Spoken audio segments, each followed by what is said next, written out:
Unpacking Mormonism is a subsidiary of Daisy Girl Communications, LLC.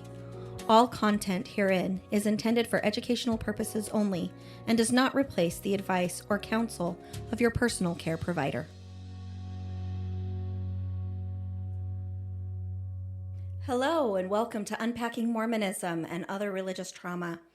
We are going to give a content warning for today's episode. We will be weighing in on the responses to the Associated Press article titled 7 Years of Sex Abuse, How Mormon Officials Let It Happen. How Mormon Officials Let It Happen by Michael Rezendes. And that was released on August 4th, 2022. And then the church has released 2 official statements since then. And so we will be adding our voices to those of many other podcasts. And as such, we want to make sure that that we warn our listeners that we will be talking about sexual abuse. We will be talking about reporting, and we'll be digging in a little bit as to what to do with all of this information. But this content can be triggering for many people.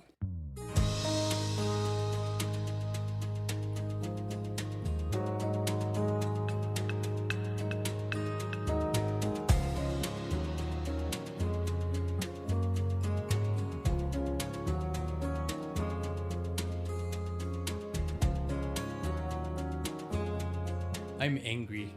I think a lot of people are angry. I think a lot of people are hurting. And if you want specifics about this case, we're going to go through some things, but we're not here to rehash. You know, some people like Mormonism Live with RFM and Bill Reel and Mormon Stories with John DeLynn. They've done really a great job of going through the specifics of the articles and really the breaking specifics it of down. The case. Yeah, and we're not really here to do that.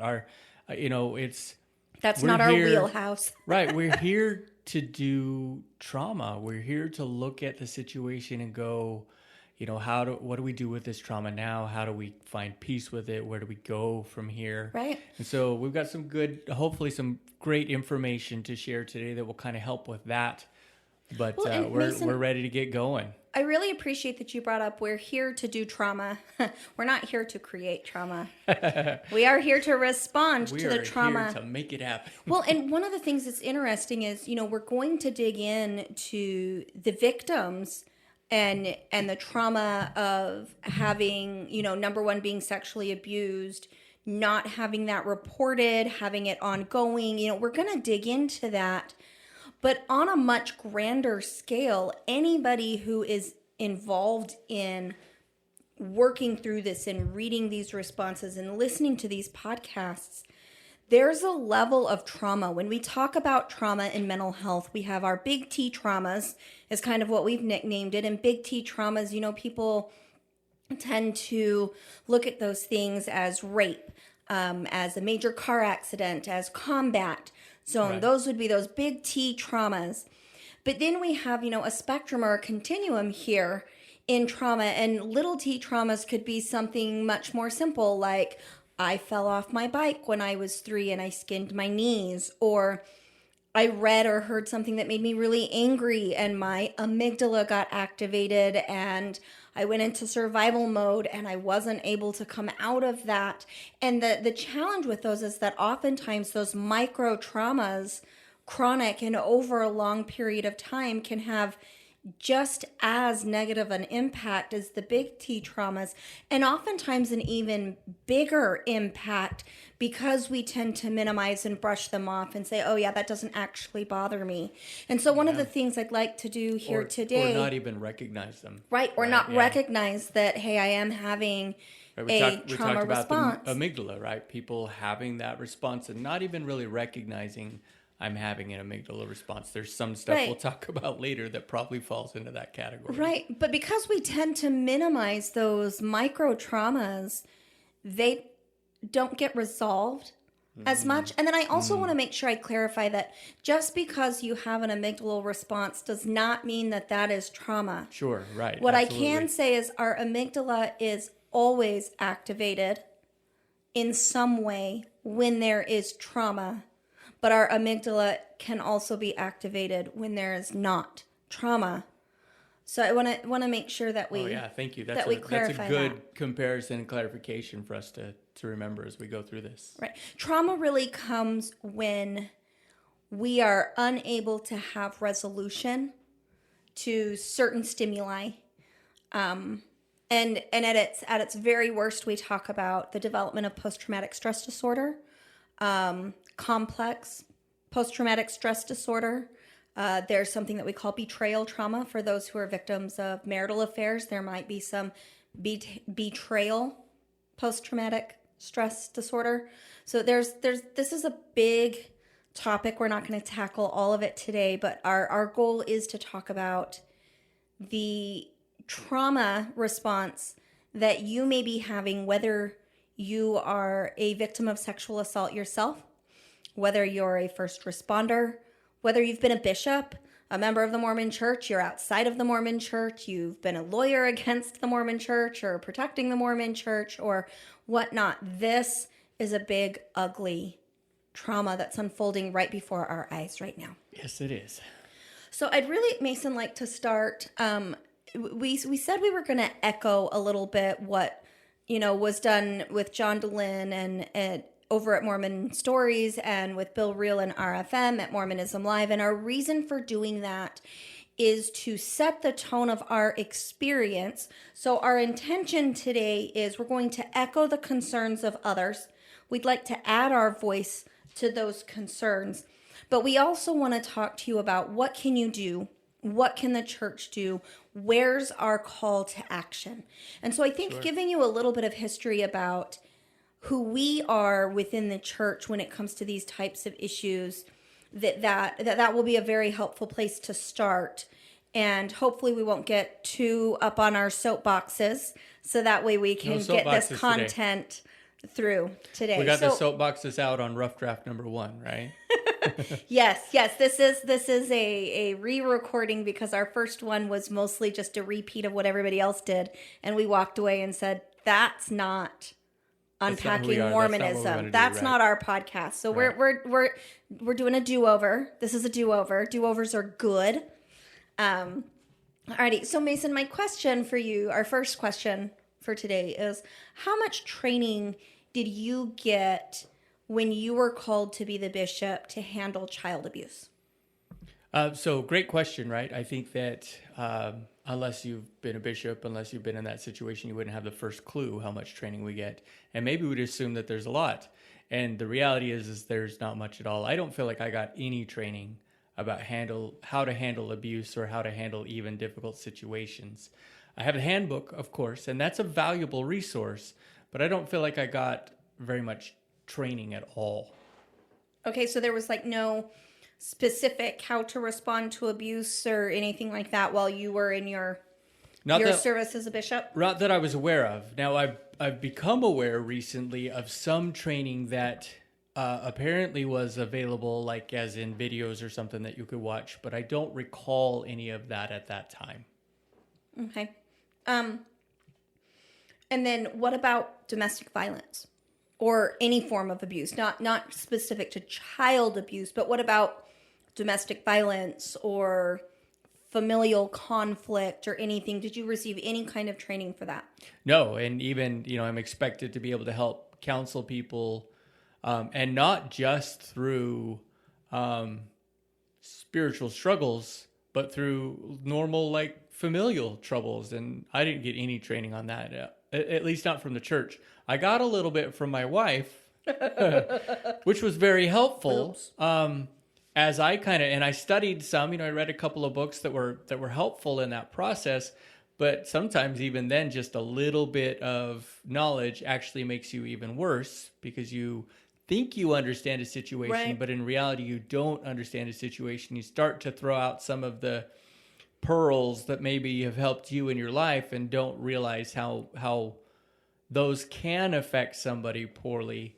And so, yeah, I was maybe left, I didn't feel that way at the time, but looking back, maybe left in even a little bit of a worse position because you had I knew a bit little of knowledge. bit. Yeah. I knew a little bit, and I thought I knew a lot more than I probably did. Well, and I love that you admit that, because one of the things that I do quite a bit of in my clinic when working with LDS clients is I undo really bad counsel from bishops. What? It's really hard, and most specifically within a marital construct. And usually when those bishops are willing to chat with me, and I've got, the release of information signed and everything, and I can chat with a bishop, usually they'll tell me that they felt inspired to share that wisdom, which has absolutely led to my belief that power of discernment is not as reliable as the church would like for us to think that it is. But more often than not, what it was is a bishop repeating something that he had heard during his own marital therapy or his kids' marital therapy, or that he read from some book somewhere. And I would have to spend a lot of time with that bishop and say, well, not a lot of time, but I would spend time with that bishop and say, that advice was very individualized for your circumstances, and you can't throw a blanket out like that. I remember one of the couples early in my career, so this was almost a decade ago, one of the couples had come into me and they were having some difficulties with sexual intimacy, and she had been a victim of sexual assault, and the bishop's advice to her was hold hands and show non-sexual intimate touch with your husband until it feels comfortable for you. And I remember saying, no, let's stop that right now. Don't touch your spouse, because even holding hands made her physically uncomfortable. She was having severe PTSD, and by having what the bishop was essentially doing is what we call exposure therapy, Right. Which exposure therapy can be very effective, but we don't utilize it in unresolved post-traumatic stress disorder. So every time she would force herself to hold her hand or hold her husband's hand, she was being re-traumatized. And by the time they got to me, they didn't have any major issues in the relationship, but they were on the verge of divorce because of this advice that had been given from the bishop. And so I had to, when I talked to the bishop, and he felt terrible. And I was, my experience. He's not being malicious. He just doesn't understand. Right. And my experience with most bishops, when I've had the opportunity to work with them and provide maybe a little bit of training on what not to say, because that's really what my training has been with the bishops when I've gone to them and I've trained them on some things that they really need to avoid saying and doing. They are open to learning. They want that advice. Right. They want help. Like the need for, we don't know how to handle this, is huge. And yeah, I'm going to go out and say, based on your own personal experience, Mason, and then based on my experience working as a counselor and then having those LDS referrals come to me and speaking with bishops directly, there is a need for advice.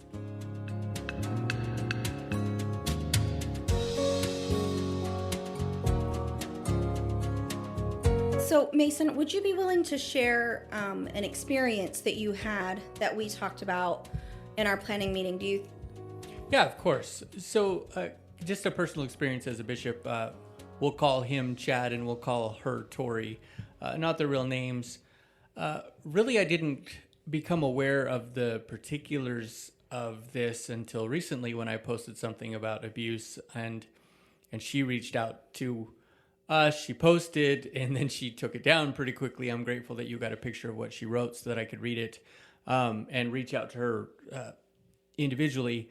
But ultimately what happened was there were some complaints of some domestic violence. I did not know at the time how bad that was, but I do recall that You got her set up with a key to your office, so she would have a place to go. Right. She And was I had given her obviously the scared. domestic violence. Right. She had some resources. hotline and She was stuff. not ready to leave. This was a new marriage for them.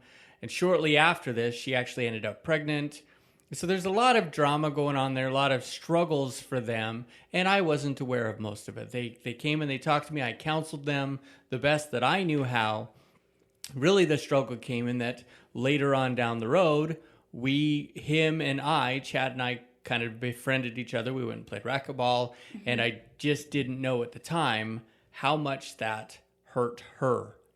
Because I was left in this, what you've called the bishopric conflict of interest, right? I'm Right. trying to counsel both people. In your case, you have a client, you keep that focus. In my case, I have spiritual stewardship of both Right. of these people, and it's very difficult to be able to counsel him as an abuser, to counsel her as an abused, and to try and figure out the right place to go. And so I could very easily have ended up in the same situation this other bishop did, just not knowing what to do. I'm grateful she reached out to me. I'm grateful that we've been able to resolve this a few years later. But I wish that I'd better understood the situation then and had been able to have the tools to understand it and to manage it differently.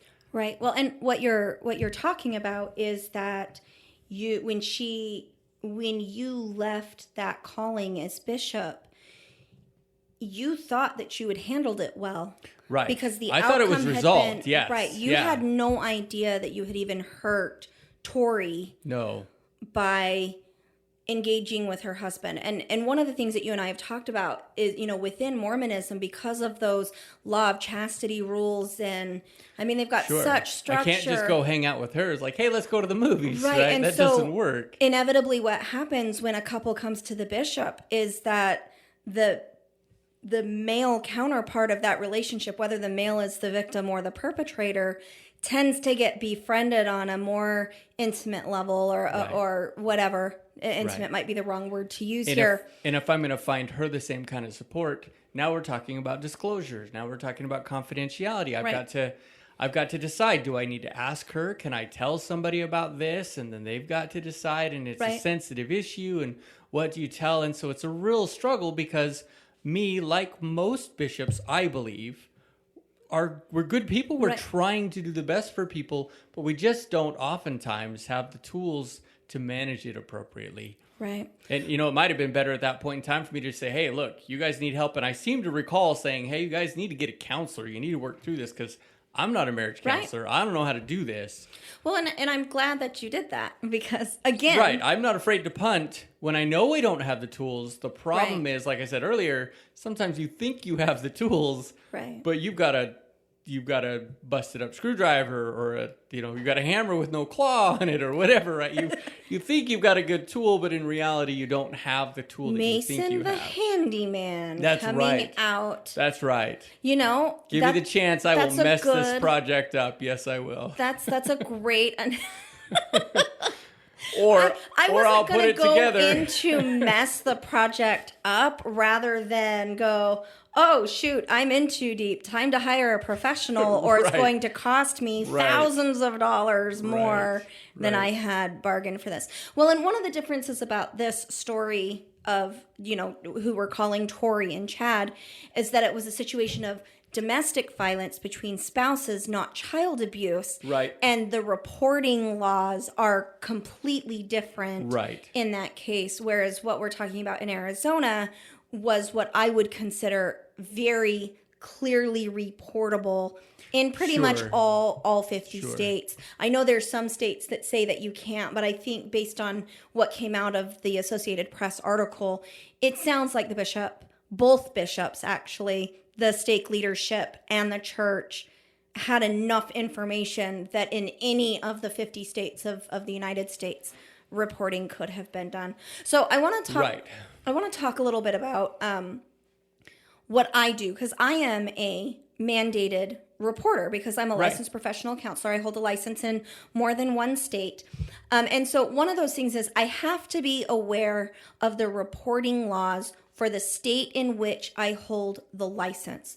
And as I counsel people across state lines, if I'm providing counseling, I have to be licensed in the state that they are in physically and the state that I am in physically. Right. And when reporting, I have to obey the laws of both states. And so sometimes that can get really complicated because not all of the states have the same laws or communicate very well. Right. And so the way around that, though, is from the onset of treatment, my clients get what's called an informed consent. Right. And what I do with that informed consent is I explain to them the process of counseling. I explain to them the risks. I explain to them the potential benefits. I let them know I can't make them any promises. I tell them what their role in the counseling relationship is. I tell them what my role in the counseling relationship is. And every single new patient that walks in my door, I have to tell them something that goes along the lines of everything you and I talk about today is confidential. I'm not going to disclose that with anybody unless. Right. Unless. And that unless includes allegations or a reason that, or if I have reason to suspect child abuse. And we don't differentiate between physical abuse, mental abuse, or sexual abuse. Right. We just use the word abuse. Not your job. Right. Your job is to recognize that there's some sort of abuse going on. Right. Absolutely. And then the other piece of that is that I tell them that I have to report elder abuse or the abuse of somebody who cannot speak for themselves. And in most states, that means somebody who's cognitively incapacitated. So we would be thinking of somebody with severe autism or Down syndrome or something that makes it so that some disability that makes it so that they physically cannot report themselves. Right. And in most states, domestic violence does not fall under that. The legal expectation, from my understanding, is that the victim of domestic violence has to disclose that on their own, which is really unfair because when you are a victim of abuse, you are usually isolated. Right. You are usually silenced. There's usually a lot of mental illness going on there because your my words are getting away from me. I promise I'm not drunk. Uh-oh. And I'm not on narcotics, even though I had surgery last week. Oh, it's a good thing you made sure that we understood that. Yeah. So when you're a victim of abuse, your neurology has changed. Your brain has had a change in how it responds to stimuli. Right. And so the longer you're abused and the more significant that abuse gets or the more impact that it has on you, the harder it is to be able to speak for yourself. Stockholm syndrome, right? Absolutely. Right? That's just the idea that the longer you're in the abuse, the more likely you are to become accustomed and even okay with what's going on. Right.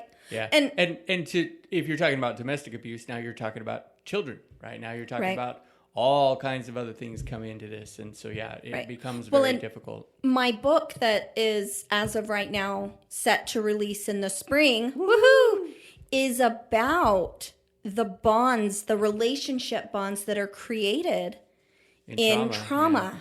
And so that it changes the way that you interface with the world, which is why when in the AP article or in some of these subsequent interviews and whatnot, the bishop says that the wife of this family was emotionally dead. Yeah. That's normal. Unfortunately, that wife sounds like she was a victim herself. Right. And expecting her to be able to speak up for her children is really short-sighted. And I mean, anybody who works with domestic violence or abuse victims, like in the legal team and social work, all of them, we understand this dynamic. There is a huge deficit in our country of people speaking for the victim, whether that victim be male or female, or trans or bi or any of it. You name whatever. If you're the victim. If you are the victim, if you're the marginalized,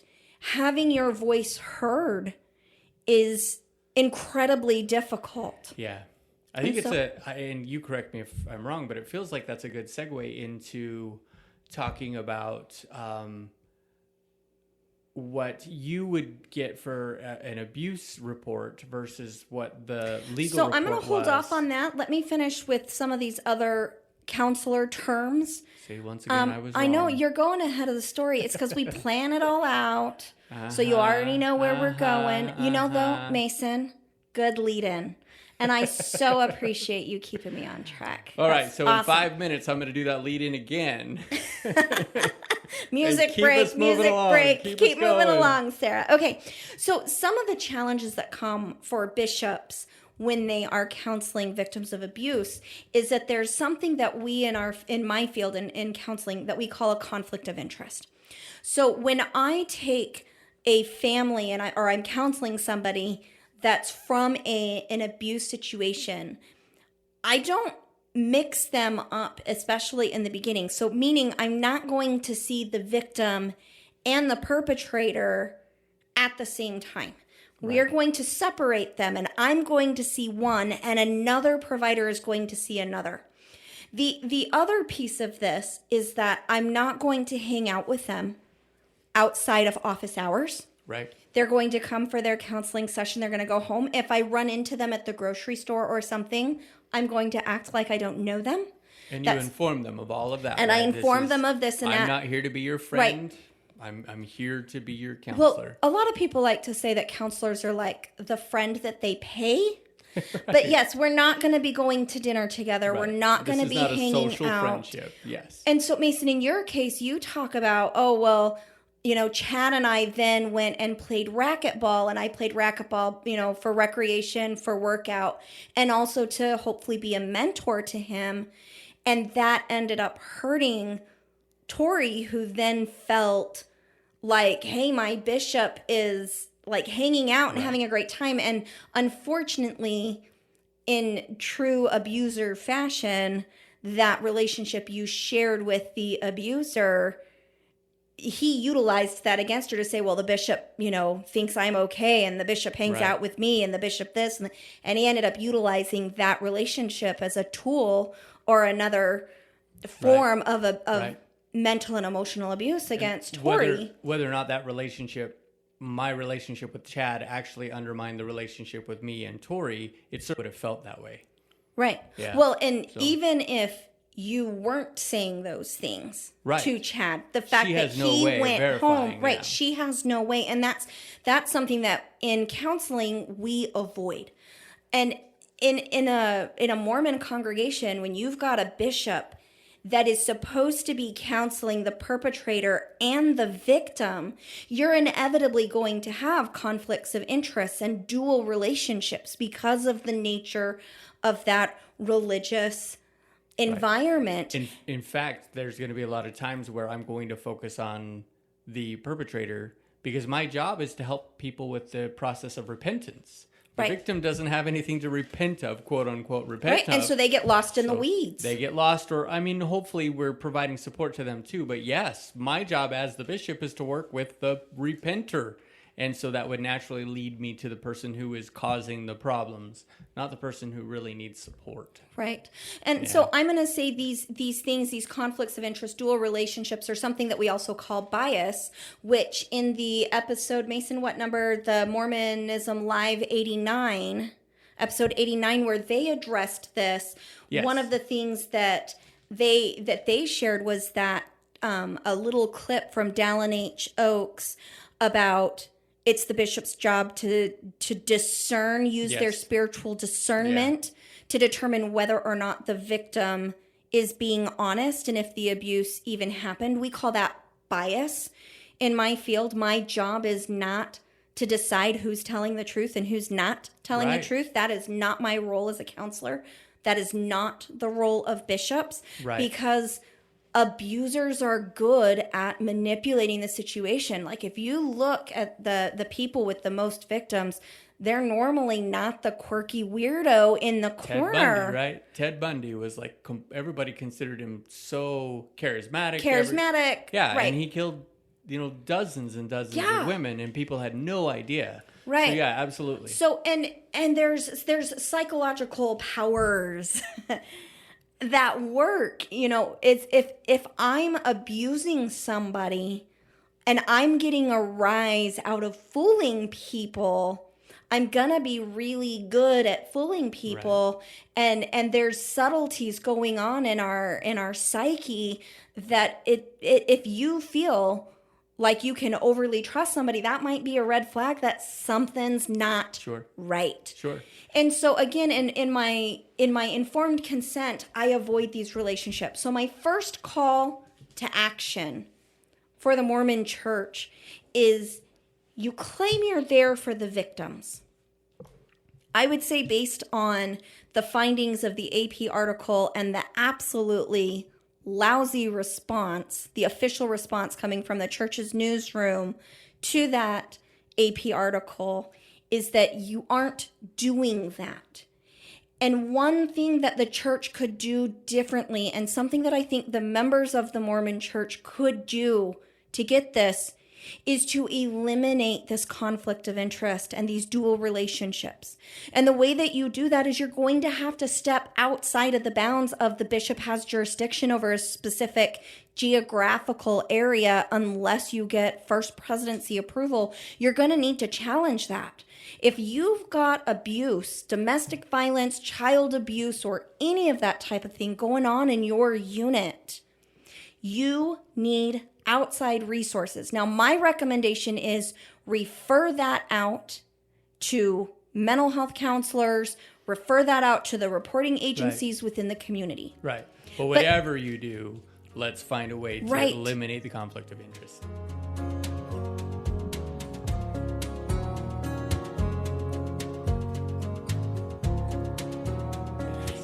And then the second piece of that is the bishop does not counsel the perpetrator and the victim. Separate that. Have a different person for the perpetrator to report to. Have a different person for the victim to report to. And have somebody to oversee to make sure that neither of them are getting lost in the weeds. Because again, like we said earlier, our women tend to get forgotten in these cases. I cannot, and some bishops do a great job. I do not want to minimize that some bishops do a phenomenal job of making sure that their victims' voices are heard. But that is not the norm. So I would say policy change number one. Well, there's a lot of policy changes, and not even number one. So just the call to action, right? The call to action is let's eliminate the conflict of interest. And the dual relationships. Let's not have bishops counseling both parties. Right. Let's find a way that we can avoid that conflict. And lose this expectation that bishops are supposed to utilize their spiritual discernment to determine who is telling the truth and who is not. Yeah. That is not their job. It is not abuse, for sure. Their job. And that's difficult because I know when you got set apart to be the bishop, Mason, they said that you were a judge in Israel. Right. But even our judges in the legal system have training. Yeah. And our bishops don't have training. Right. Well, and I'm not conducting an investigation, right? I'm not conducting a trial most of the time. It's just trying to discern between what's there. And I believe in the power of discernment. A lot of the world would call it instinct, things like that. I believe in that. But I also recognize there are some serious holes in utilizing that in this kind of situation. And we need to recognize that. Right. We need to use what tools we have available to us to handle this situation better. Well, and I think, isn't there a scripture in the Doctrine and Covenants? I just remember in seminary, they were like sideways revelation. You couldn't get revelation for somebody you didn't have stewardship over or something. Right, I don't think that's in the Doctrine and Covenants, but it has been taught, right? You can't get stewardship. You can't get revelation for somebody that is not in your stewardship. Right, and I would say that a person's intuition, what the Mormon Church is calling discernment, really is more about personal nudges to do or something. And I have a really hard time. Okay, so I've stepped out of Mormonism. I've seen a lot of shit in my day. I don't believe that bishops have the discernment in the way the church says they do for pretty much anything. I think that they're going off of their own cognitive bias because they're humans and that's just a scientific thing, so on and so forth. Right. But I would say that sixth sense, Mason, that you're talking about, I would take that as very personalized nudges for my life only. Well, and I'm not here to defend the way that the church does things. I have my own experiences as a bishop. I can see where my faults were a little better now that I'm outside of that situation. And I don't want to judge anybody else either. But we have to recognize that there's some serious flaws in that process. And that's demonstrated by what we're seeing from this article, right? Absolutely. Like, the bishop was kind of left to his own devices. He was told, hey, this is what you need to do, or this is what you can't do, but then kind of left to his own devices about how to handle things, and that didn't work out very well. Right, and then the church threw him under the bus by saying, yeah. Right. The church didn't throw him under the bus because he did what they told him to do. Yeah. Right? But the idea is that it's not the bishop's job to decide who's telling the truth and who's not in the case of abuse. If there's abuse reported or suspected, it needs to go to the people whose job it is to figure that out. Right. And that's the crux of the issue right there. Whether or not a bishop can discern who's telling the truth or who's not, who knows? We'll all have different beliefs about that, but ultimately it comes down to the bishop. If there's abuse suspected, it needs to be reported. It Absolutely. needs to go to the people who can handle the situation, and the bishop can't. Right. And I think we're going to really get into that towards the end of this, the mandated reporting expectations. I'm kind of easing us in to the softer stuff. Ease on down. Right. Ease on down the road. Didn't we sing that in college? Yeah. Choir? Yeah, it's from The Wiz. Come on and ease on down. That's on lovely. Down the road. Well, I think, so I would like to share a little bit of a personal experience here. Something that was really interesting for me when I listened to the Mormonism Live episode 089, and it gave that little blip. And it was towards the end where they gave the blip from Dallin H. Oaks. Yes. Telling bishops that they needed to discern who was being honest because sometimes people weren't.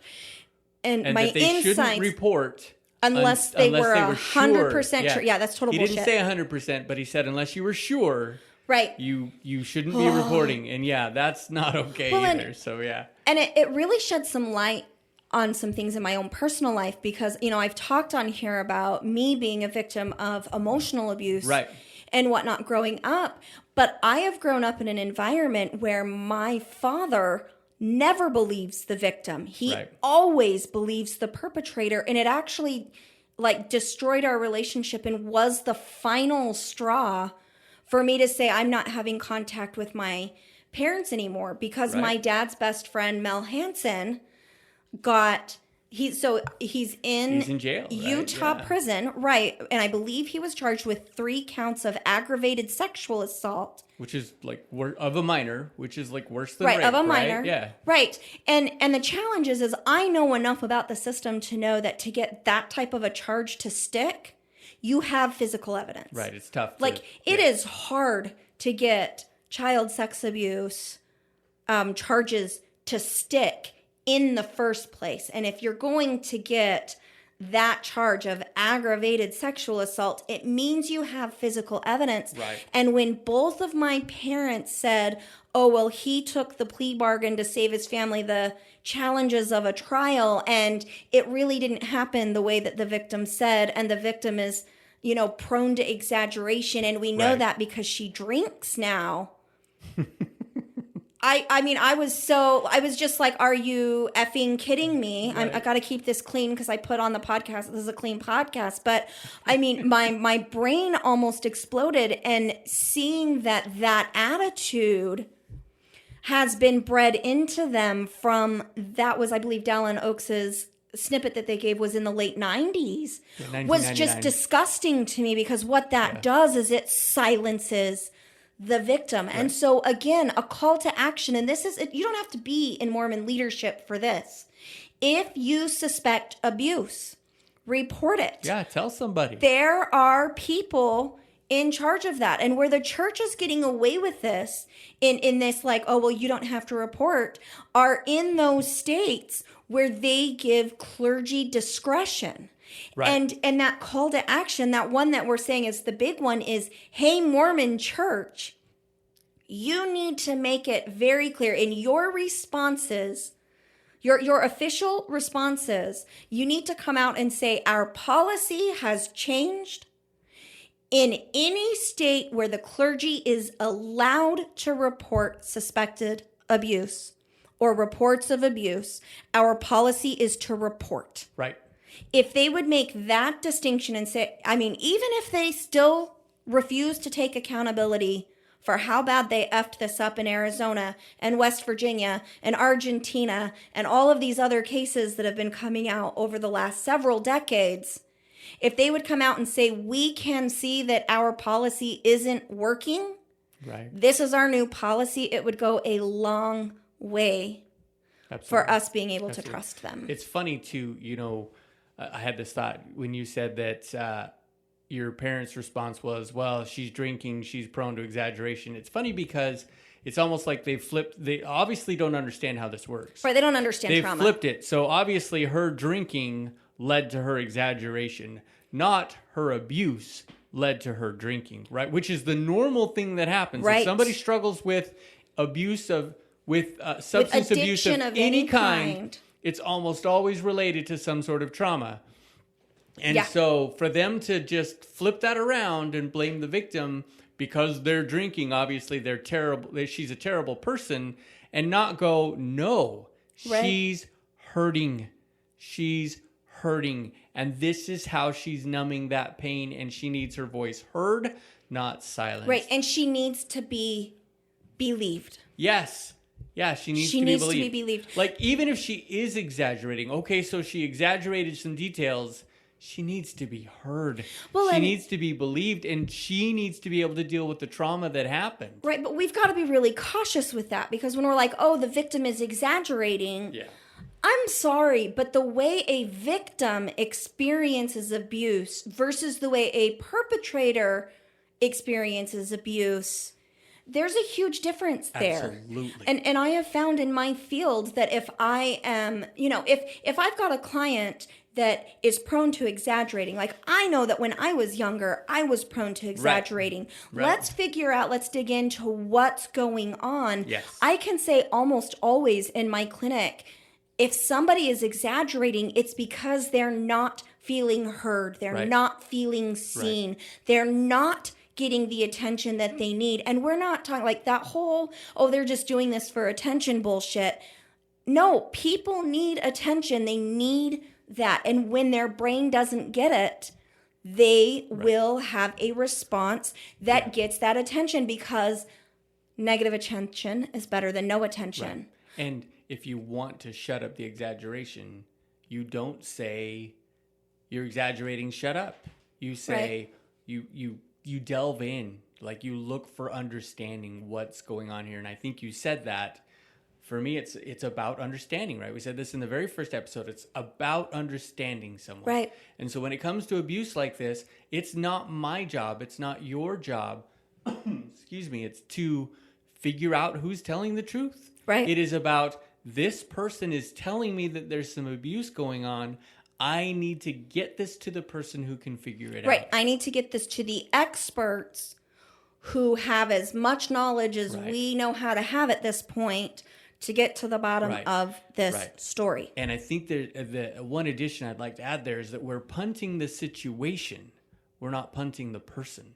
Like, please spend some time with that person and give them the support that they need. Absolutely. But the person or group or individuals that can help need to be the legal authorities that can figure out what's going on or get them to a safe place or whatever. And that's what our job is we to help them find safety. We are teaching our victims how we're going to respond. Like, the reason I stopped contact with my parents was because if something happens to my kids of that nature, you know what your parents are going to do. I know what my parents' response is going to be, and you're that not okay with it. is toxic. And I am not okay with it. And please understand, there's a whole lot of other shit in there that has occurred. But this was that final straw of, I cannot believe that you are standing up for the perpetrator. Now, I'm not saying, Dad, still be your friend, still write your letters to your friend in jail, still demonstrate that love. You can do that, but do not silence the victim. Right. And what Dowlin Oaks was saying in that clip silences the victims. And I think that that's very telling because, Mason, when you shared your personal response on Facebook about this AP article, you had some responders that basically did the exact same thing. Yeah, absolutely. Why don't you share that? Well, can I just, before I get to that, just No. one other thing, No. too. No. Go there. Be quiet. No, yes. Go no, ahead. Yes. Just that idea. I think that there's this idea, and maybe I even had it too as a bishop, and only recently kind of become aware of this, but allowing the perpetrator time to repent does not preclude us stopping the abuse. Like there's this idea. Can you rephrase that because So that was confusing? The idea, I think one of the reasons why the church so vehemently supports the idea of not reporting is because they want the perpetrators to be able to confess to the bishops and repent. But the problem is allowing the abuser time to repent should not get in the way of us stopping the abuse. Okay. And frankly, what I'm trying to say is it is more important for us to stop that little girl from getting sexually abused than it is to give that man time to repent. Absolutely. Well, and I'm going to say I disagree with your stated motives of quote unquote the church, but I 100% agree with stop the abuse, right, and then provide help to the perpetrator, because we know that perpetrators of child abuse, of sexual abuse specifically, it's usually a compulsive behavior. These individuals don't get better at the rates that we would like to see for public safety. And so if I am counseling a perpetrator, which I have done before, sure, I absolutely, multiple times, I absolutely work with that individual on healing and managing impulses and all of these other things. But I do so under the framework of they have zero contact with children. Right. And I am aware when their appointments are, so that way I don't have a family with children in my office at the same time I have a perpetrator in my office. Right. Because the risk for reoffense is so high, and that risk does not outweigh the benefits of rehabilitation of somebody who struggles with this. There's no alcohol at an alcohol rehab center.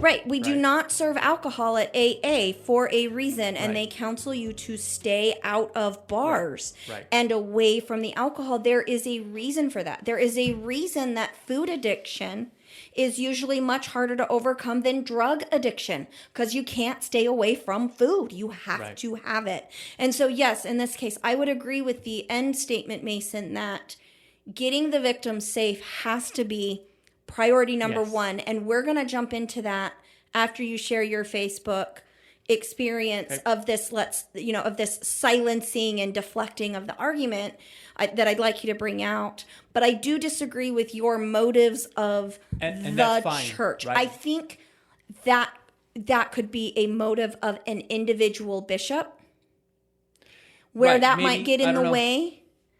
But I think the church as a whole, when we're talking about the system and the policies in place, I would say based on what I've seen and my own professional experience, one story that I'll share that happened within the last 6 months in my clinic with the church is that the church's system, their policy is flawed and they are misleading. They are touting that helpline as a victim advocacy line, and that is not what it is in any way, shape, or form. And that's a big part of what's been talked about with the other podcasts too, is that we're the church is trying to say we're all about helping the abuser, but the actions that are going on, including what goes on with the helpline, are not demonstrating that. And that's the big rub. Like if you come out, we talked about this, right? If you come out and say, look, the helpline is to help you understand what the legal obligations are, so that you can manage things in a way that decreases your liability and decreases our liability as a church, no problems. right? Like, I don't think that should be the priority, but if you're calling it what it is, there's no argument Right. there, right? But if you're going to call it an abuse helpline, and then when you call, what you're really getting is legal counsel about what you can and cannot do that doesn't actually help the victim of abuse, right, at all, well, then you're telling us a story that isn't true. Right. Well, and one of the things that's really frustrating for me is that the church comes out with these official statements from their newsroom, and you're going to talk about this a little bit more here when you get into the responses on Facebook of, oh, look at this, the church's response to clean up the mess the AP article made of them.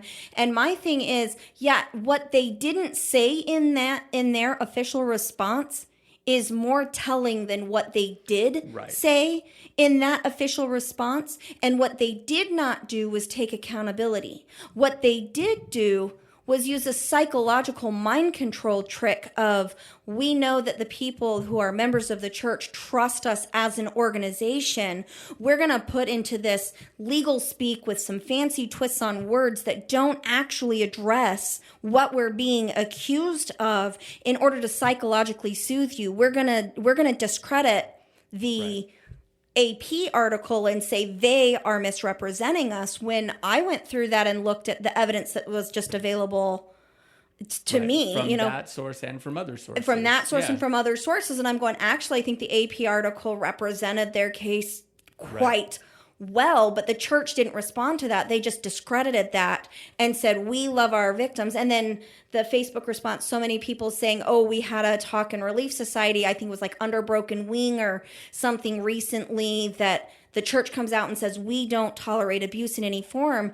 And so, the church is saying some things that soothe those of us who are up in arms. Yeah. But they're not addressing or fixing the problem that led to the article in the first place. Right, and that's the issue that we have, is simply that you're saying one thing and but doing your actions another. Are showing something different. Right. It's not showing necessarily that you want abuse to happen, because I don't believe that either. Right. But you're not showing that abuse and stopping the abuse is your first priority. Right. You're not showing that the victim is safe within your walls. Right. At all. You're not showing... Period. End of conversation. That you're not showing that, in this case, Tori comes to my office as a bishop and says, I am getting hurt by my husband. Right. And I call the abuse helpline and say, what am I supposed to do? You're giving me legal options. You're not telling me how I go about... But they're giving you legal options to protect the church. Right. And from you liability. as the bishop from liability. Right. Instead of saying, what you need to do is contact such and contact such and find a place to get them safe. Is the victim in a safe place? Do they have other options? Do they have somewhere else they can go? All this stuff. Yeah. Right. And some bishops are going to look at that situation, and on their own, they're going to say, they're going to figure that out. We're going to put you in a hotel. You can be separate. We're going to get you this. Some bishops are more equipped on how to handle this than other bishops. And that's normal. Right. I don't want to fault the bishops here. No, this isn't an individual issue. Right. This is a policy issue. This is a policy issue. Right. And so, so go ahead, Mason. Why don't you share your story about Facebook? So when this AP article came out, somebody posted something, I don't remember who it was, but posted something about how they hadn't gone to church and they were glad because they did not want to be at church the day after this article came out and not hear anything about it. The church didn't make any statement about how this is terrible and we're going to do better, all that stuff. And so I posted that and I said, this is not okay. This is not okay. We're not addressing abuse and we're not doing what we can. And I said, I think that the church needs to be condemned for this policy. And so extended family member gets on and responds. And then there's been a few people, but in particular, this one extended family member gets on and he, over the series of several comments, makes some things. Well, I went through those again today and I kind of picked out the things that really were concerning for me. I'm not going to go through all the posts. But one of the first things he said is, I didn't read the story. And I found this was interesting, and his reasons were because he said the AP is biased and blah, blah, blah. Okay, so he has some problems with the Associated Press. Fine, right? He has that right. But the problem is, don't get onto the post and say, and he started defending the church, right? So he still defends the church even though he didn't read the article. Right, And which I find means that he most likely does not actually know what the accusations or the concerns are that you're posting about. Right. I find that incredibly ignorant and incredibly arrogant. And so that was the first concern, is like, if you're not going to read the article, then don't comment on the article. Right. Don't do that, because you're just showing that you have an incredible bias in this situation. Well, but that's what the church wants. Because from the time we were itty bitty, we were told you don't trust resources that are published by somebody other than the church. Right. And the only time in my life where I have seen that that's an acceptable way to learn information is inside the Mormon church. Because in medicine, in politics, in everything, you hear both sides of the story. Right. You are supposed to put your research out there so that other people can test it and confirm it and tear it apart and tell you where you suck and tell you where you're brilliant. I mean, it's hard. It's a difficult process. But if all I'm going to look at is the church's response to this issue, I'm demonstrating I have bias. Right. And I'm not going to see, because the church is not going to come out and say, this is where we screwed up. We've got enough information at this point. And once again, Dallin H. Oak saying the church is not in the business of apologizing. I have yet to see the church take accountability for marginalizing or harming anybody. It's, I'm going to pay you money in a lawsuit and you're going to sign a non-disclosure so that way you can't talk about it, and we're going to go on our merry way because we're a perfect organization. Right. Now, they'll say, well, we're not a perfect organization, but we're as close to perfect as you can get on this earth. If that's what as close to perfect looks like, no thank you. Right. Well, and we're getting a little bit off topic there, I'm getting off my soapbox. Let me step down. Yeah, so off the soapbox, right? Mostly I want to point out, I think I've probably done this before. I've made comments about things that I didn't fully understand. Absolutely. And so it's not one of those things like where I want to criticize this family member. I want to criticize the process. Right. Don't comment and voraciously. Like, it's not a quick little comment. Don't comment as if you know what's going on when you haven't read the source material. Right. And so that's a dangerous place for us to be. The second one, and this happened with two different family members on here, is they said it's not, quote unquote, a Mormon thing. It's not a Mormon problem. This is a worldwide problem. And that's true. Like, we know abuse happens. We know that sex abuse and sex trafficking is a serious problem throughout the world. We know that.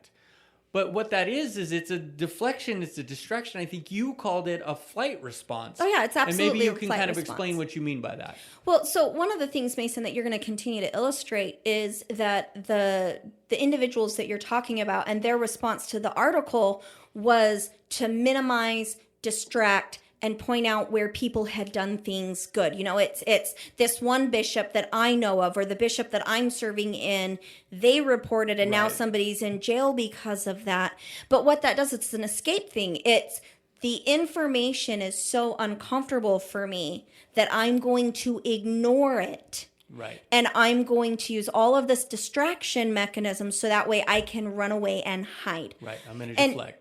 And sometimes it's also a fight response. Like, that's also what we would consider a very narcissistic tendency, and we would call that then gaslighting. So again, understanding the intent. What is the intent? Are you responding in a manner that's more argumentative, or are you responding in a manner that's more runaway-ish? And really the only person who would be able to tell you, I mean, from a Facebook post, that's going to be difficult. I'm sure somebody out there would want to break it down and psychoanalyze it. But in order to truly understand which response these individuals were experiencing from their amygdala, whether it was a fight response or an escape response, you're going to have to know a lot more about the person. Right. But yes, that can be considered gaslighting. Oh, well, it happens to everybody. It's not that bad. You're crazy. The Associated Press is the problem. That could be either a flight response because you're not willing or mentally able to manage the information that is making you uncomfortable about an organization that you hold very dear. Or it could be a narcissistic tendency or fight response in the sense that I'm going to minimize, distract, and gaslight and take the focus off of what the real issue is in order to shut down the argument. And I would say, based on what I know of your family members, it's probably more of I want to shut down the argument response. And so I would tend to say more of a gaslighting response, but it can be both. So yes, absolutely. Yeah. Well, and I think of this, that, I don't know if this is the case in other religions, because of course I only have a lot of experience with Mormonism, but we tend to not be okay with not having the answer. We have to know. And so oftentimes if we don't have a good answer, we'll shut the argument down because we don't want to talk about it. That's also a brain response, though. Our brain craves the answer. And so oftentimes our brain, well, not often, almost always, our brain will go and jump to the first answer that makes sense in the context that I have. And that's where, if you remember back in like episode 1 and whatnot, we talked about our brain lies to us. It's not necessarily that it lies to us. It's trying to find the answer with the least resistance. And it takes conscious effort to challenge that initial response and to slow that down and to think through it, so that way you can take in the reality. Because the reality of this case is 3 children were chronically sexually abused over the course of 7 years because their religious leadership did not report it to the authorities. We know that. And based on what's in the court records, whether they're sealed or not, I don't know. But the information that's coming out is that the church policy recommended that those church leaders not disclose it. Therefore, my assumption based on that is that the policy is flawed. My guess is, for the most part, the people are good, although I'm having a real hard time having mercy for that bishop. But my guess is that he probably feels terrible. At this point, with all of this stuff, it's, if he is a decent human being, he probably is traumatized by this as well. Both bishops are probably traumatized by this, to find out that you were responsible for not stopping something this horrific. Something you probably could have stopped, you didn't. There's a trauma response. And that policy from the church not only does not protect victims, it does not protect the leadership from the mental health trauma. It might protect their liability, but in this case, if the bishop had disclosed, Arizona law would have protected him. He would not have been liable either way.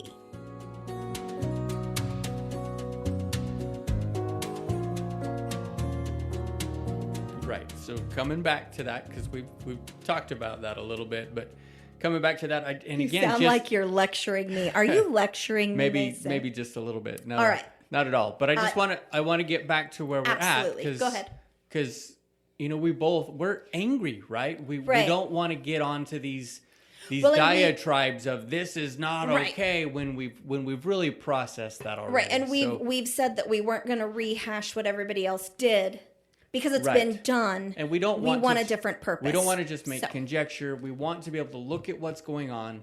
And for those of us that talk about abuse, we're going to get arguments like this. And so we want to talk about the method of the argument so that we cannot understand what's going on. And really the issue with it's not a Mormon thing, quote unquote, is that it makes the issue less personal. Because it happens everywhere, what am I supposed to do? And the reality is that my sphere of influence is in the Mormon church. And where it's the most personal to me is in the Mormon church. Where do my kids go to activities? They go to the Mormon church for activities still. And and what's interesting, that matters. Yeah, what's interesting about that is my voice probably doesn't count as much within the Mormon church. Because I've had my name removed from the records. I'm an apostate. I'm an apostate. I'm hellbound, y'all. It's going to be a great party when we get there. We don't hear your voice anymore, right? Right. You're biased. You're biased. Well, according to the church, I'm biased. So for me, I actually feel like I'm pretty fair. But what I do want to say is that call to action, members of the Mormon church, those whose name is still on the records, those who are willing, send up messages to your leadership Tell them we want the policy to change. This is unacceptable, and hold them to that. Yeah. That has Yeah. a lot more change than me, Sarah Westbrook, the apostate voice, criticizing the Mormon church. Because if I criticize the Mormon church, my voice is discounted because I'm an apostate, and Mormons have been taught from the time they were itty bitty that my apostate voice is more dangerous than any other voice speaking out against the church. And again, I'm not speaking out against the church. I actually find myself being more fair to them, much like RFM was. Right. He said, I'm going to be a little more fair than I think I even want Right. to, and people are going to be upset. But I agree with him, because that helpline, let's go ahead and jump into that you talked about, since it's come up now. Let me get through this thought, and then I'll let you finish up, okay? But the helpline, one of the struggles I had when listening to John DeLynne's interviews and breakdown of this article, and I love John DeLynne. I think that his podcasts are fantastic. He has a wonderful place for people who need to know they're not alone. He does great work over there. And so he does John DeLynne really help people to be able to share their voices. Yes, he does. Respect that. John DeLynne, keep going on that.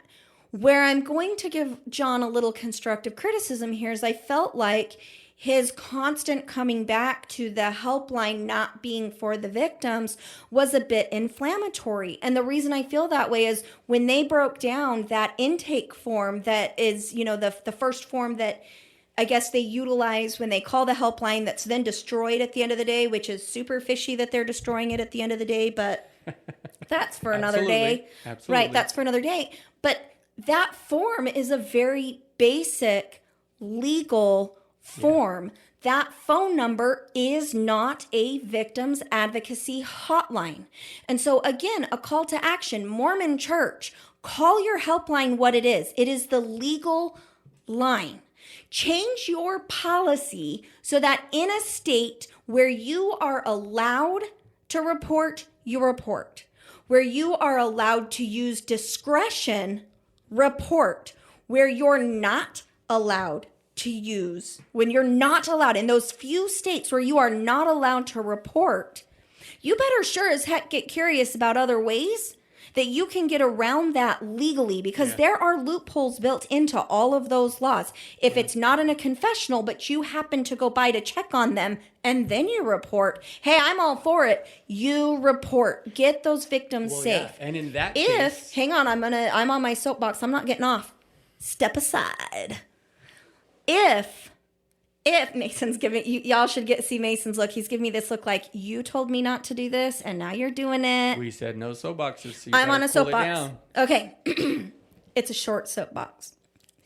My thing is, do not call the helpline a victim's helpline. Right. Call it what it is.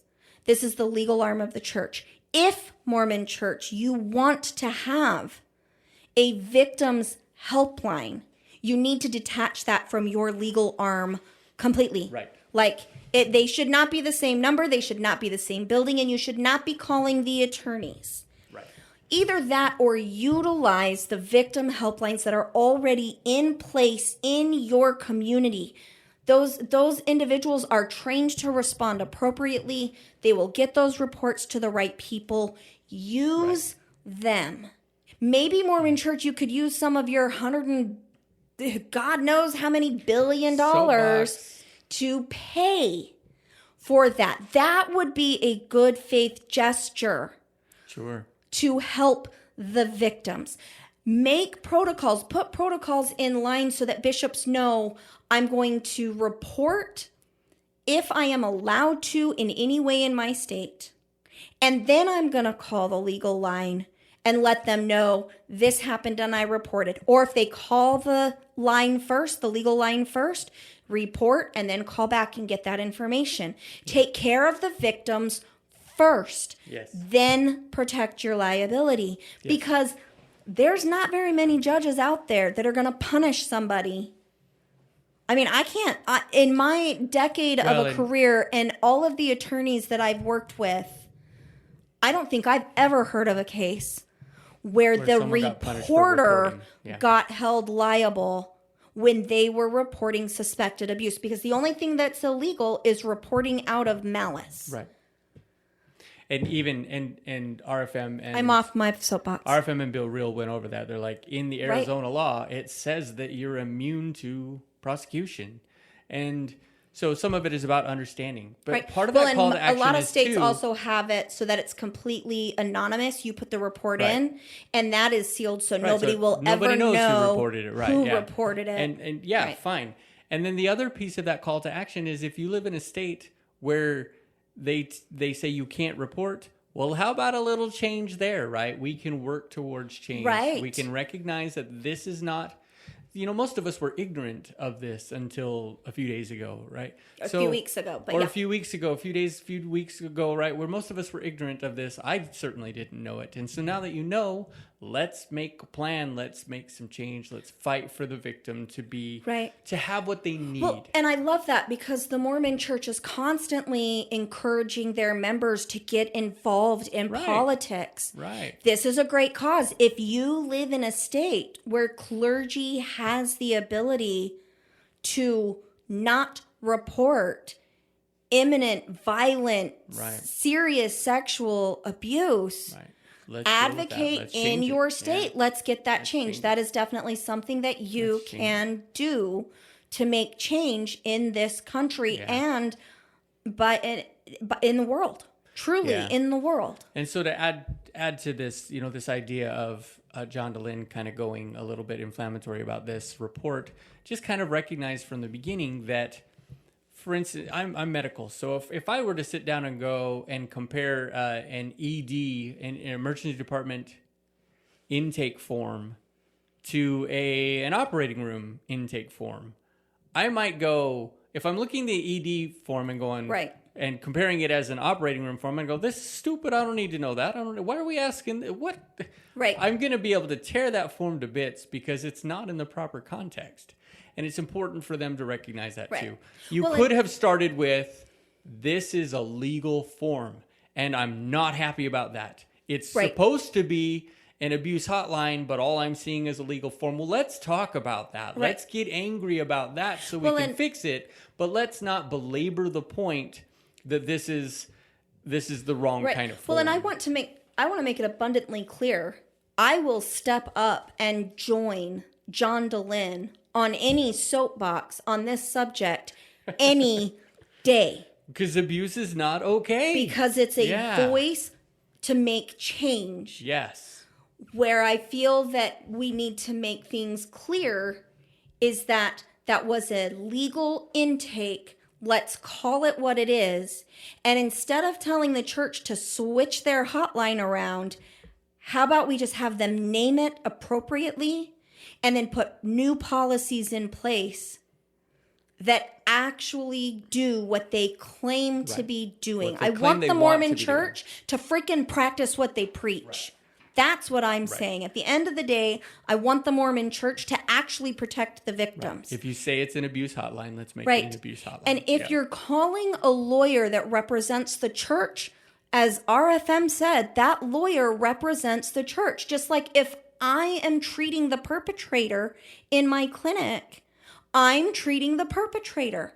I'm not even talking to that victim. I'm not allowed to talk to that victim because that is a conflict of interest. If I'm treating the victim, I don't talk to the perpetrator unless there's some family counseling something or other going on, and we're not going to get into all of those nuances. So Mason, was there anything, a little better. Was there anything else you wanted to add to your Facebook? There's a couple other things on here, and mostly just because I want us to understand the arguments that are there. Right. So it's a Mormon thing that makes it less personal, or it's not just a Mormon thing. It makes it less personal, but my sphere of influence is in Mormonism. And I think you stated that absolutely beautifully. If your sphere of influence is somewhere else, then that's where you focus on the most. Not that you can't focus on other things. Like, I care about what's going on in Africa too. I care a great deal.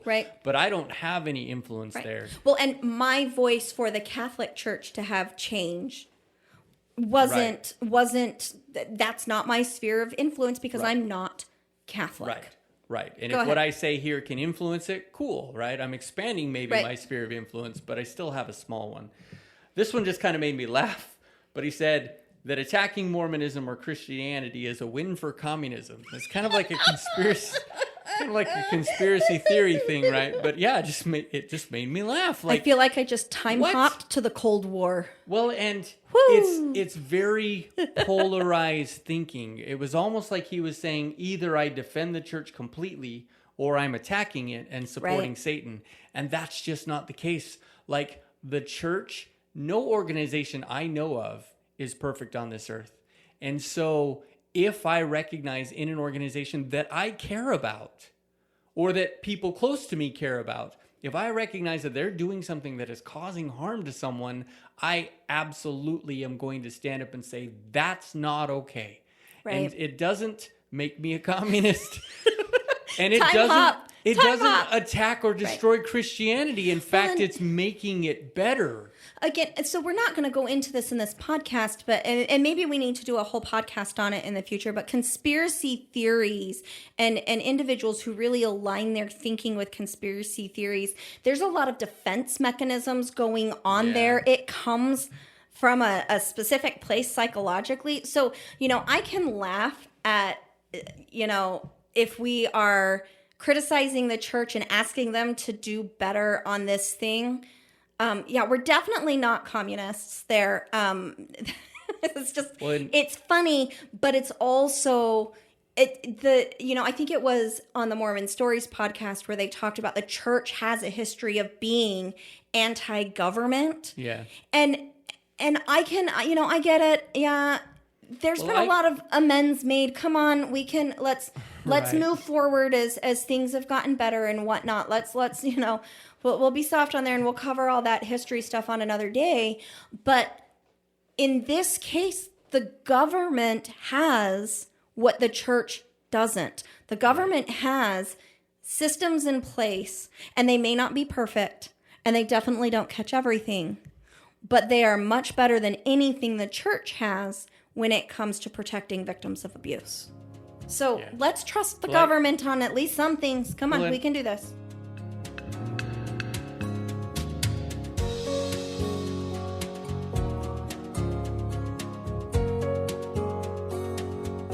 I call this a catastrophizing argument, right?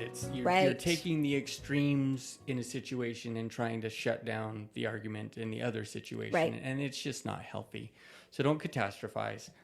We kind of mentioned this one because some situations have been handled appropriately, there must not be an issue, and that's just bogus, right? Just because it was handled well in one situation doesn't mean it wasn't handled poorly in this situation and that there's not room for improvement.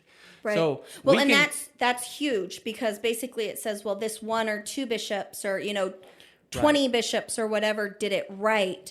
Wonderful. Right. My guess is we can talk about the good. Right. Those bishops either were in states where they were mandated reporters as clergy, or they just did it on their own accord. Yeah.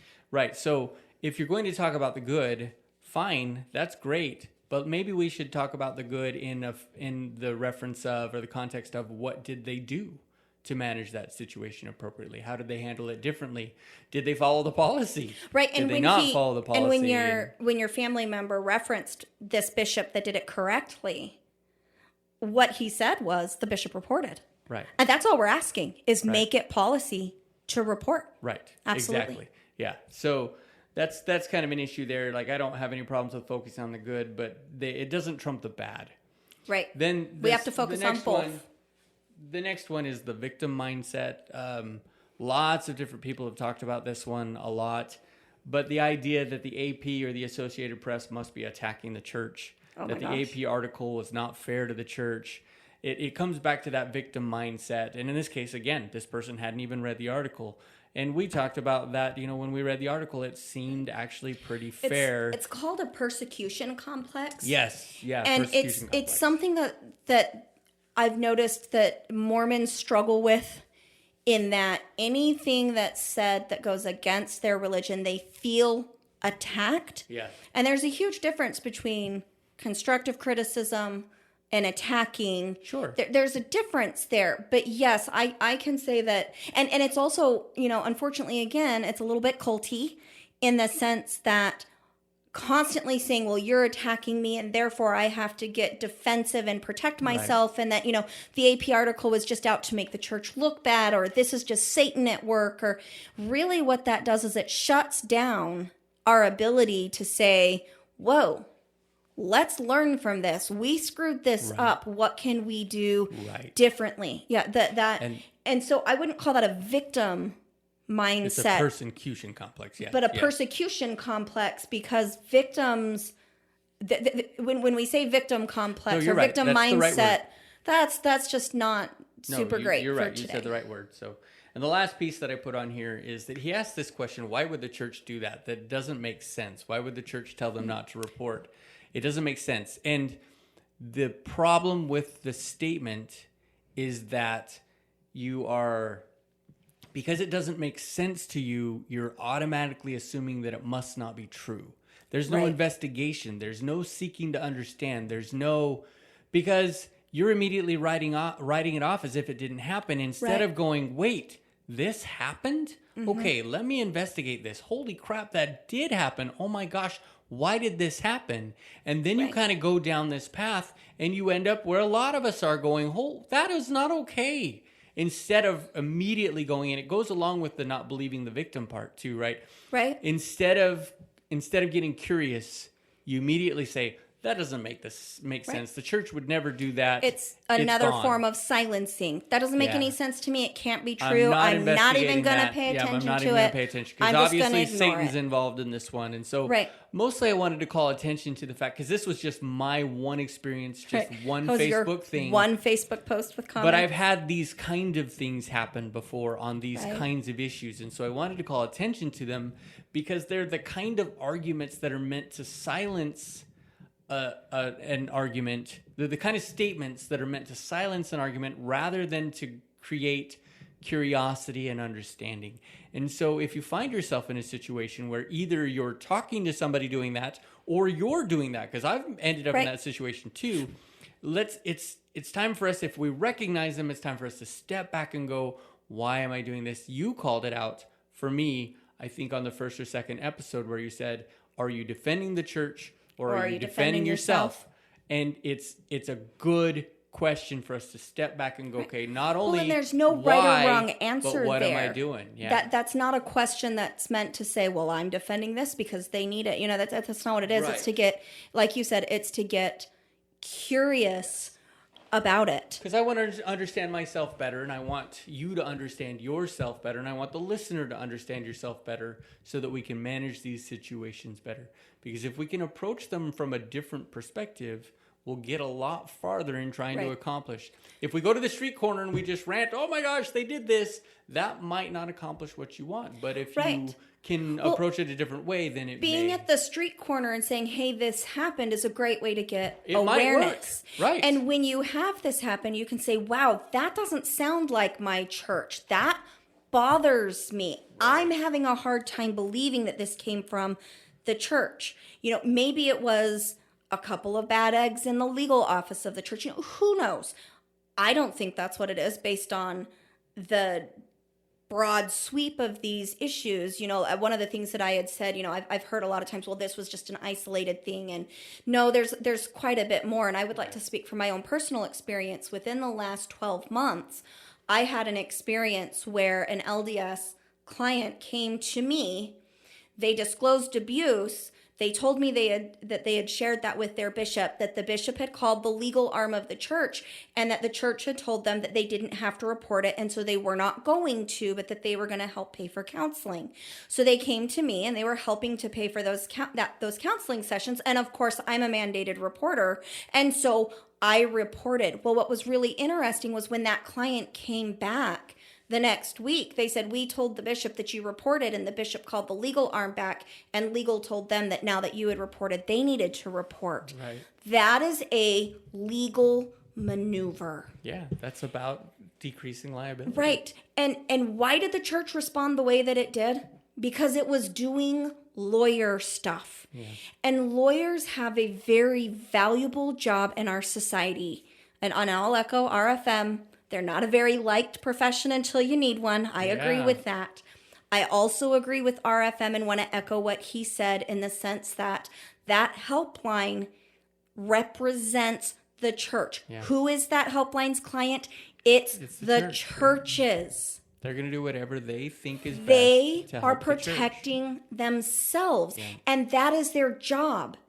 And it feels really icky if you look at it like that, which means what is our job as the members? What can we do to protect victims? And I think we've covered that very well. I think so. I want you to be able to report. So just a shout out to this, you can Google hotline abuse in any state. So Arizona hotline abuse, you're going to get that number. Missouri hotline abuse, New York hotline for child abuse, you're going to get the number. You're going to get a website. Okay. You can call the 800 National Abuse Hotline. You can call 988, which is the mental health crisis line. You can call those and get help. You can dial 911. If you feel that a victim is going to be abused within the next 24 hours, dial 911 and report it to your local police department or sheriff's department and let them know that you feel that the abuse is imminent. There are systems at play here. Yeah. If you are a victim, we want to hear from you. And I'm giving you this plea as mental health professionals on all of our behalfs. Find a mental health professional that works with victims of abuse. Find a trauma-informed counselor. Talk about it with trusted friends. Speaking about it, in the words of Brene Brown, when we talk about it in a safe environment, we heal. Yeah. And when it comes to severe sexual abuse or severe physical violence or emotional abuse, when we get into that heavy chronic abuse area, you need somebody else's help. Yeah. And there are thousands of providers trained to get you that help. And we want to do that. For those of you who know somebody that's been in that place, listen and validate. We have a tendency when somebody's sharing something with us that's uncomfortable to kind of shift away from that topic. It's okay to say, I believe you. I don't know what to say, but what happened to you is awful and I love you. And to just listen. Yeah. Believe the victims. Yeah. It would do people a lot of good to understand what empathy and compassion are. Right. You know, compassion sits with someone in their pain. You don't have to have the right answers. You don't have to know what to do aside from just being with someone. Right. And that can be hard. Don't Sometimes offer that can be hard. advice Right. Don't tell them what to unless do. you're trained to know what the heck to say. Right. Don't tell them what to do, but you can ask, what do you want to do? Right. You What know? can I do for you? What can I do for you? Yeah. Right. I'm here for you. You know, when they say, I don't know what you can do. Well, I'm here for you. I'm here. Until you Right. figure it out, I'm here with you. And I know of no victim that gets upset when the listener says, I don't have any words. I believe you and I don't know how to respond. And I see that with grief. I see that with trauma. To be able to say that is heavy, that is awful. I don't have any words, but I love you and I believe you and I'm here for you and I will stand by your side as you go through this process of healing. You tell me what you need. That makes a huge difference. We need to do that. Yeah. So I will want to rehash the call to actions that you gave out today. Okay. And then I have one just closing remark from somebody else that I feel like is helpful in this process. Is there anything else that you feel like you need to talk about? So I want to say, if you have any questions or comments about today's episode, please don't hesitate to reach out to us by email at daisygirlcommunications@gmail.com. You can also call or text Daisy Girl Communications at 573-569-1076. Go ahead, Mason. Make sure you give the credit. I will. So first off, the calls to actions, right? First off, the church their actions need to verify that the victim is the priority. That can happen with a couple of things. Eliminate the conflict of interest, and the bishop does not have to counsel both parties. Second, report it if you think that there's some abuse going on, please report it. There's going to be fallout. It is not an innocuous thing to do. Sometimes relationships are hurt by it, but you're protecting the people who can't protect themselves. Please report it. Send a letter to the church, to your political leaders. Let's make abuse a priority in our society. And then let's finally, make responding to the victims of abuse a priority in our yes, that's what I meant. And then finally, call the helpline what it is. Don't lie to us about what's going on. And take accountability for where you messed Yes. up, church. That's a big one. I would really like to see the Mormon church take accountability, which leads us into this comment. Yeah. And Mason, I'd love for you to invite this person who you're reading this comment from. Let's invite them to the show. We would love to have you to talk about the inspiration that you where you came from this, because there's got to be a story behind the wisdom of these words. We would love for you to reach out and have you on the show. Yeah. So his name is John Berger. I have no idea who this is. Just something that came up on my Facebook feed. It was posted on the 18th of August, Thursday, which was just, I think, a day after the church's response came out. So it was very quick. But he writes this response as if he's Russell M. Nelson. So he says, "This is what I would like to hear from the president of the church. My name is Russell M. Nelson, and I write to you with a heavy heart. As I have spoken to these victims of abuse and their families, and as I have read these horrific allegations, I feel as though the millstone is around my neck. I tremble to know that I cannot stop abuse of children. I am devastated by the evil in this world, but I must meet that evil head on with all the resources at my disposal. I sit at the helm of two ships. One is the kingdom of God on earth, and the other is a major corporation and worldwide church that serves and facilitates the kingdom of God. Because of the complicated laws that apply in my legal duties, I am limited in what I can say about the specifics of these allegations, and that breaks my heart. I know that our church makes tremendous efforts to protect children from abuse. The sexual abuse of a child is the worst form of evil in the world. That is the position of the church, the corporation, and the kingdom of God. And so, even though I believe we have been making tremendous efforts to improve, that is not enough. Although we do not and cannot accept legal responsibility for all child abuse that happens among our flock, myself and the other representatives of our church are spiritually responsible. We are morally responsible. We honor the law, but we must rise above that worldly standard. From this moment forward, it is the full and final position of this church that unless we are specifically and explicitly barred by law from reporting suspicion of abuse, we will immediately and completely report any allegation of child abuse to the appropriate authorities. If there be discretion in the law, we will exercise that discretion and err on the side of reporting. And if there be consequences, we will let them follow." I just want to say that why that is so powerful for me is because it is accepting the flaws. It is at least sort of apologizing for the mistakes that have been made, but owning the fact that we can do better and making a swift and dynamic, simple change to a policy that will go a long way to protecting victims and stopping abuse within our ranks. And I applaud John Berger for writing that. I'm grateful that I saw that because it was heartfelt. And I think that if we as members and former members, if we saw that from the leadership of the church, especially from President Nelson, it would go a long way to healing the anger and the bitterness that is going on in the church and in our ranks. Right. So thank you for that. So at our next episode, we're going to be talking about compound and complex trauma. And we're going to be coming back to that John Berger letter, because what that letter does is it allows the victims of abuse to know that their religious leader is on their side and has their back.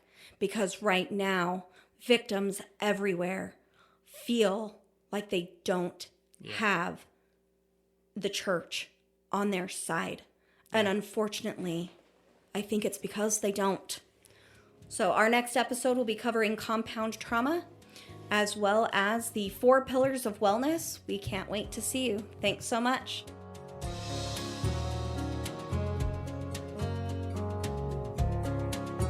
Unpacking Mormonism and Other Religious Trauma is hosted by Sarah and Mason Westbrook. Produced by Alex Vidalas and Daisy Girl Communications. Music by Lorenzo Emanuel.